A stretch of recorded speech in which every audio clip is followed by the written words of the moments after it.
Alam mo ba na dito lang sa Olimpog, General Santos City makita ang isang paraisong nasa tuktok ng mga ulap? So welcome to Buko Buko Peak, isa sa pinakabida na hiking spot ng Gensan, kung saan bawat hakbang sulit sa ganda ng tanawin. Dito maramdaman mo yung peace of mind habang nakipagtagpo sa nature, at siyempre may bagong kunting trail na pampasaya sa adventure. Kaya kung gusto mong makita kung sulit ba talaga ang pag-akyat dito, samahan mo ako dahil ngayong araw haharapin natin ang challenges at kagandahan ng Buko Buko Peak.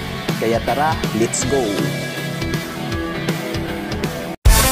Ngayon alas 8 na pala ng umaga mga ka-vibes, at nandito na kami sa Sitio Bato, at dito mismo nagsimula ang aming trail papuntang Buko Buko Peak. Bago kami magsimula, nakipag-usap muna kami sa mga tao dito, pati na rin sa konsehal ng Purok. Dito na rin namin iniwan ang mga motor namin kasi ayon sa mga taga rito, hindi na talaga kayang pumasok ang motor papunta sa Buko Buko Peak. Medyo mabato kasi at mahirap daanan ang mga dadaanan namin, kaya lakad mode na lang tayo mula rito. Mas challenging nga ito mga kabal, para mas exciting kasi ibig sabihin mas maramdaman natin ang totoong adventure papuntang Buko Buko Peak. Habang naglalakad pa lang kami mula Sitio Bato, Pulomulok, agad na bumungad sa amin ang napakagandang tanawin. Dito pa lang ramdam mo na agad yung refreshness ng paligid, at kitang kita na rin mula rito ang isang napakagandang bundok, ang Buko Buko Peak mismo. Parang teaser lang kasi habang papalapit kami, mas lalo pang nagiging exciting ang adventure. Ngayon tuloy-tuloy pa rin kami sa paglalakad, pero ramdam na ang init dahil tanghali na kami nagsimula. Sabi nga ng mga tao rito, mas maganda raw kung alas 5 ng umaga pa lang nag-umpisa para hindi gaanong mainit habang umakyat. Kaya lesson learned sa mga gustong umakyat dito, mag-hike. Kung plano mong mag-hike dito sa Buko Buko Peak, mas maaga, mas better para enjoy lang at hindi masyadong pawis. Gusto mo? Wasag kwan ng mais. Itong supaon dito. Hapit sabog mais del. Habang naglalakad kami, nadaanan pa namin ang mga ilang kamaisan, at dito naman sa ilalim ng punong niyog, napilitan muna kaming magpahinga. Grabe kasi ang init talaga, kaya kailangan din talagang mag-stop over para makahinga at makabawi ng energy. Kung mapapansin nyo sa video, medyo malayo-layo pa rin ang Buko Buko Peak mula rito. Sabi pa nga ng mga taga rito, halos 3 oras pa raw ang lalakarin bago kami tuluyang makarating sa tuktok. Kaya kapit lang, matindi pa ang adventure na naghihintay sa amin.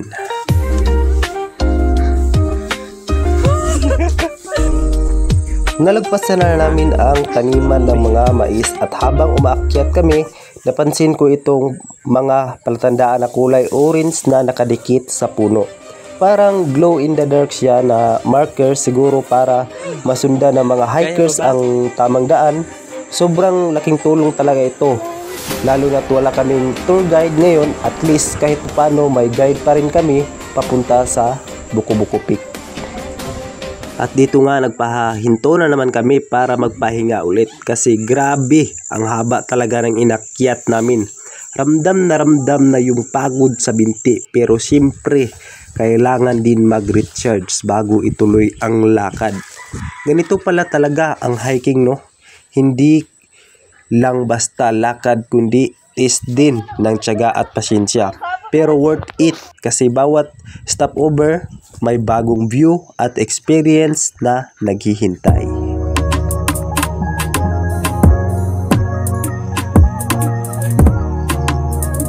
Habang nagpatuloy kami sa aming paglalakad, muli na namang nagpapakita sa amin ang bundok ng Buko Buko Peak. Medyo malayo pa rin siya, pero ang ganda niya talagang pagmasdan mula rito. Parang nagsasabi na sige lang, kunti pa, malapit ka nang makarating. Kaya kahit anong pagod at pawis, go lang sa lakad, tuloy ang adventure. Ito na, may nakita na naman kaming kulay orange na palatandaan sa daan. Ibig sabihin lang yan, nasa tamang trail pa rin kami papunta sa Buko-Buko Peak. Nakagaan din ng pakiramdam na may ganitong markers kasi kahit wala kaming tour guide, sure na hindi kami maliligaw. Kaya go lang, tuloy ang lakad. Kung makikita ninyo dito, ginom ko ang bundok ng Buko-Buko Peak. At yun, medyo malayo-layo pa rin talaga siya. Pero kahit ganun, tuloy lang kami sa paglalakad kasi bawat hakbang may progress. At good news, nadaanan na naman namin ang isa pang kulay na orange na marker, pang 5 na ata ito. Ibig sabihin lang nun, nasa tamang trail pa rin kami at unti-unti na naming nilalapitan ang tuktok. Ayun nga, habang naglalakad kami, may nakita na naman akong kulay green na palatandaan na nakadikit sa puno. Pero sa tingin ko, dito na mismo ang boundary ng Sitio Bato, Pulumulok at Olimpog, General Santos. Pero siyempre hindi ako sure ha. Kaya kung may nakakaalam talaga nito, comment lang kayo dyan sa baba kung tama ba ang aking hinala. At least mapaalam din natin sa ibang hikers kung ano nga ba talaga ang ibig sabihin nitong marker. Liston mo, liston.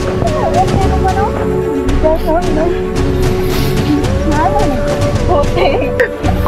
Ala, grabe ka sa bitaw ni. Hindi pa man kami nakarating sa Buko-Buko Peak, pero hito na. Nadaanan na namin ang isa sa pinaka-kitid na daanan. Parang bangin sa gilid at sobrang hirap akyatin. Kaya dandahan lang talaga mga ka-vibes. At dito mo na mararamdaman na hindi talaga basta-basta ang trail papuntang tuktok. Kailangan talaga ng tiyaga, ingat at syempre kunting tapang para makatawid. Okay pa? Hindi na. Kaya pa? Hindi na pa. Nga, agad paglag. Hindi na ko. Tagaw. Kahit sobrang pagod na kami sa kakalakad at kakaakyat, tuloy pa rin kami.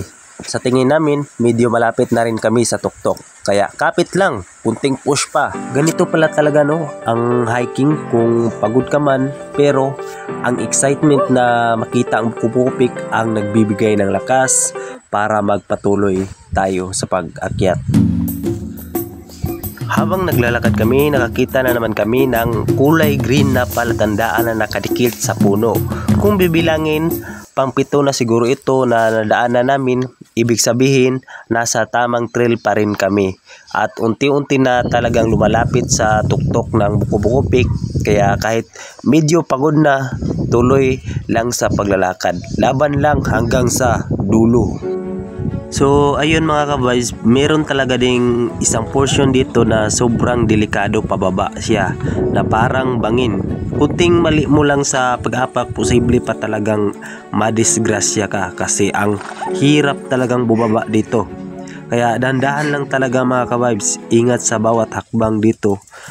Kasi dito marirealize mo na hindi talaga biro ang trail papuntang Buko-Buko Peak. Sata naman guys! Salah! Saka na mong lola. Paningkamot yun. Muay pawayay. Saka. Ala, grabe ka tungason. Awa, mauna ni siya guys. Okay na rin yung ano. Muna siya gitawag ng Buko-Buko Peak. Mga kabals kayo magsakit-sakit. Gawin mong mga buko-bukuan eh.